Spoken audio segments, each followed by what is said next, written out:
কারো প্রেমে পড়া মানে এই নয় যে আপনি মনের মানুষ খুঁজে পেয়েছেন। এটি নারী পুরুষ উভয়ের ক্ষেত্রেই ঘটতে পারে।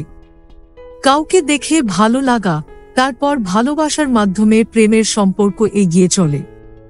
তবে আপনার পছন্দের সঙ্গী আদৌ কি আপনার মনের মানুষ? এই প্রশ্নের জবাব কি কখনো নিজের কাছে জানতে চেয়েছেন? সত্যিকারের মনের মানুষ ছাড়া জীবন টেনে নেওয়া যায় না। ভুল সঙ্গীর কারণে অনেক সময় সংসার ভেঙে যায়। সঙ্গী যদি আপনার সত্যিকারের মনের মানুষ হয়, তাহলে প্রেম ও দাম্পত্য জীবন চলবে মসৃণভাবে। অন্যথায় দ্বন্দ্ব, কলহ, বিরোধ, অশান্তি, অবিশ্বাস, সন্দেহ, ভুল বোঝাপড়া সহ নিজেদের মধ্যে মনোমালিন্য বেড়ে যেতে পারে।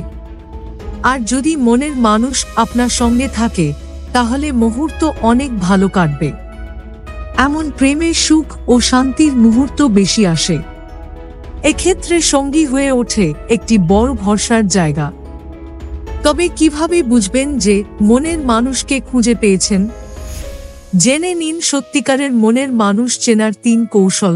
পছন্দের মানুষ অনেক থাকলেও যার সঙ্গে আপনার বেশি সময় কাটাতে ইচ্ছে করে, তিনিই হতে পারে আপনার মনের মানুষ। কারণ মনের মানুষের সঙ্গেই ঘন্টার পর ঘন্টা সময় কাটাতে ভালো লাগে। কোনো সমস্যায় পড়লে যার সঙ্গে মনের কথা খুলে বলতে ইচ্ছা করে, কিংবা যার কাছে গেলে নিজেকে সাহসী বলে মনে হয়, সেই হতে পারে আপনার মনের মানুষ।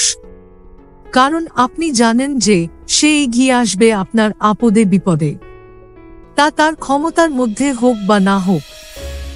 দুঃখ, কষ্ট, সুখানন্দ সবকিছুই আপনি যার সঙ্গে নির্দ্বিধায় ভাগাভাগি করতে পারবেন, সেই হলো আপনার মনের মানুষ। কারণ মন থেকে কাউকে ভালোবাসতে না পারলে কখনো তার সঙ্গে আরামদায়ক বোধ হয় না। এমন সঙ্গী পাওয়া কঠিন, তবে অসম্ভব নয়। এরই মধ্যে আপনি যদি এমন সঙ্গী পেয়ে যান, তাহলে খুবই ভালো। আর যদি না পান, তাহলে অন্তত ভুল সঙ্গীকে নিয়ে এগিয়ে যাবেন না।